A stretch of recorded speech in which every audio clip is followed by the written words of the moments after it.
Assalamualaikum warahmatullahi wabarakatuh. Allahumma sholli ala sayyidina Muhammad wa ala ali sayyidina Muhammad. Alhamdulillah kita berjumpa lagi. Kali ini saya membahas kampanye politik. Sebenarnya kampanye itu bisa dilakukan oleh macam-macam.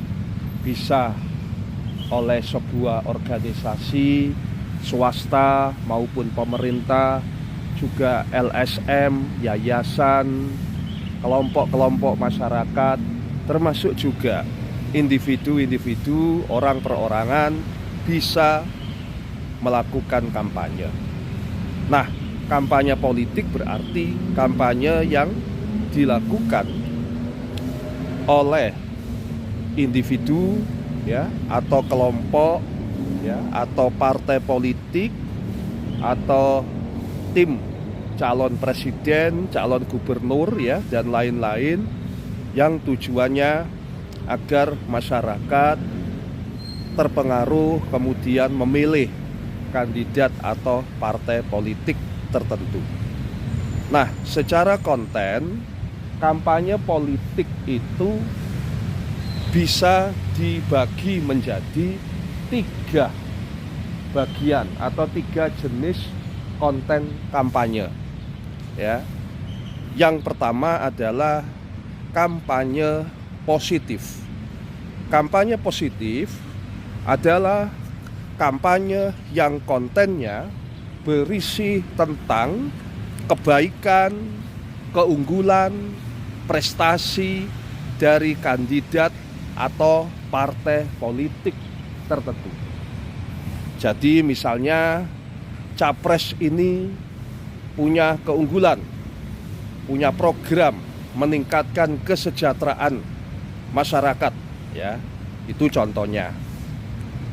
Kemudian kampanye negatif adalah kampanye yang berisi kekurangan ya dari calon atau kandidat yang lain ya. Jadi kekurangan dari lawan politiknya, itu kampanye negatif ya. Misalnya kampanye dari calon A yang menyebutkan bahwa calon B punya program yang tidak bisa dijalankan ya. Dan yang terakhir adalah kampanye hitam.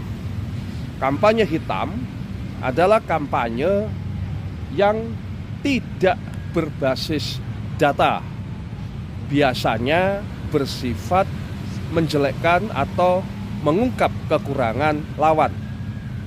Kampanye hitam ini termasuk juga hoax ya, atau fitnah.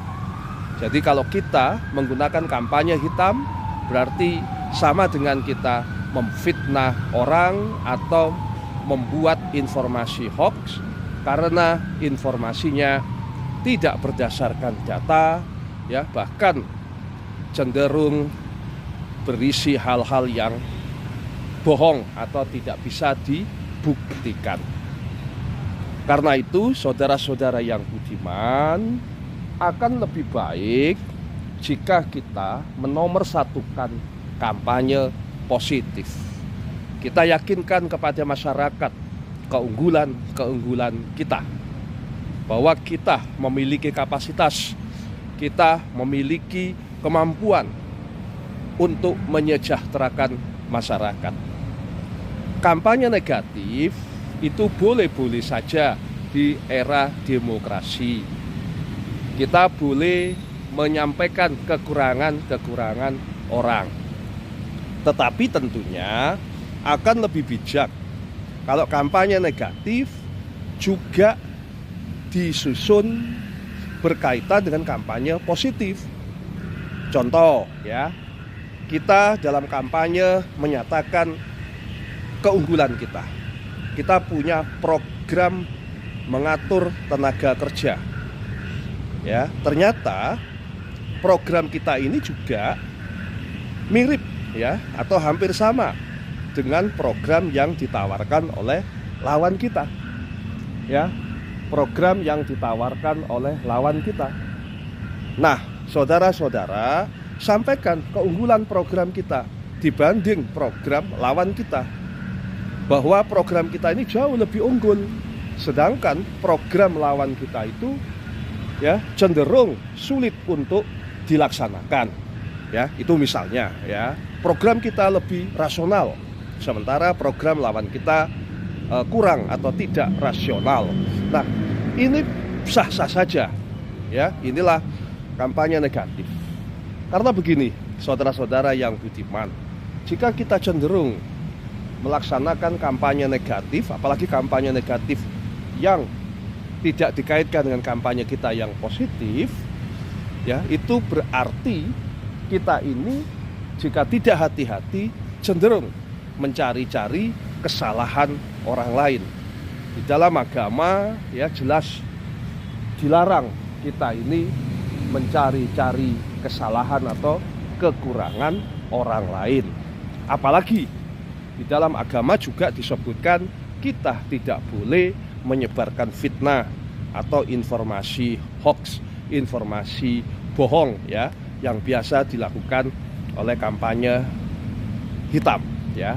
Contoh kampanye hitam pernah terjadi di pemilihan presiden 2014 atau 2019 ya.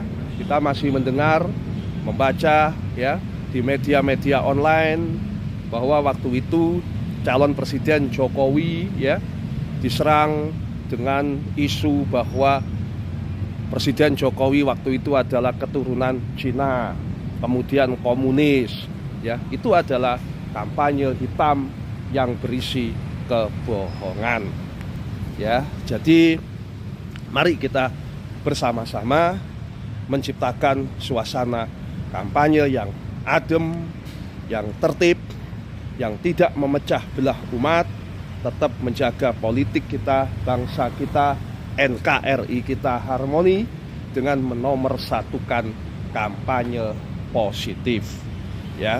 Kemudian juga kampanye harus fokus kepada rasionalitas cara berpikir nalar, bukan fokus pada hal-hal yang lain ya, seperti menomorsatukan identitas, baik identitas agama, identitas fisik, sosial, ekonomi, dan lain sebagainya. Karena itu tidak mencerdaskan bangsa. Dan jika kita ini pendukung seorang calon presiden atau partai politik, kita harus ikut membuat ya kampanye melalui postingan-postingan pribadi di medsos misalnya, dengan tetap fokus kepada kampanye positif. Jika kita sebagai pendukung calon presiden A misalnya selalu menampilkan postingan-postingan atau kampanye-kampanye yang hitam ya, yang berisi fitnah atau hoax, itu jelas akan merusak juga kredibilitas calon presiden yang kita dukung. Karena orang akan mempersepsi bahwa itu adalah bagian dari tim sukses calon presiden tersebut. Padahal yang melakukan adalah individu-individu para pendukung calon presiden tersebut. Demikian yang saya sampaikan, semoga bermanfaat. Wallahul muwaffiq ila aqwamit thoriq. Assalamualaikum warahmatullahi wabarakatuh. Merdeka, salam NKRI.